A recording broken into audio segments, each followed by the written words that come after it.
and prominent Leave campaigner during the EU referendum, Jacob Rees-Mogg. He's at our studios in Westminster. Thank you for joining us. I'm sure you've scoured everything that Sir John had to say. This is the second former Prime Minister, both from different parties, that have felt the need to come out and warn not just the public but the government about concerns that they have in their experience about how Brexit has been handled.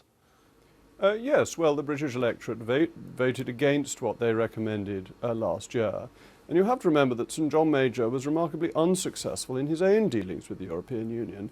He got us into the exchange rate mechanism, which was a catastrophe economically, and his failings in dealing with the European Union led to him taking to the Conservatives to their heaviest defeat for the best part of a century.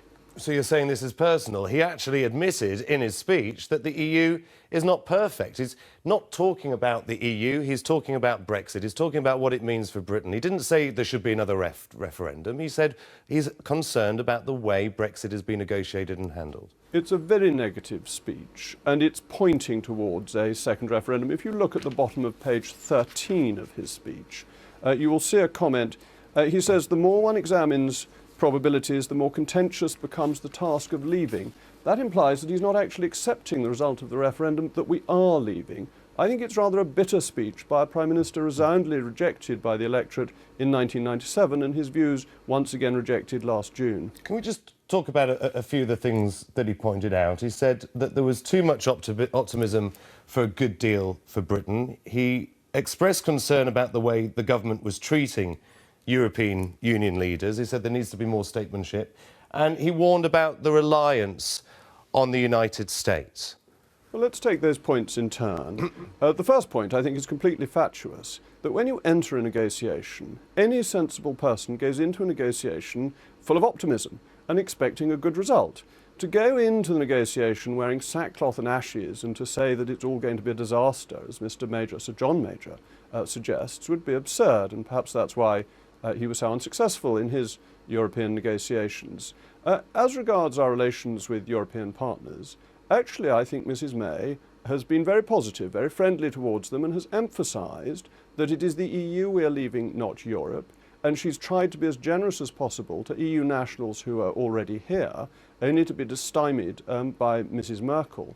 And in regards to the point on the United States, I was surprised by his anti-US positioning, that the US is a close ally for us, but that he thinks the whole world is the US and Europe. It isn't. It's China, it's India, it's Brazil. We've got to look to the international field rather than purely the narrow EU sphere. Well, Jacob, let me pick you up on that, because already Theresa May has been to India and agreed to relax visa regulations for Indians, particularly Indian students, but also those that want to come and live and work in India. So that could mean more immigration. And you know that one of the central messages of the referendum campaign to leave was about immigration.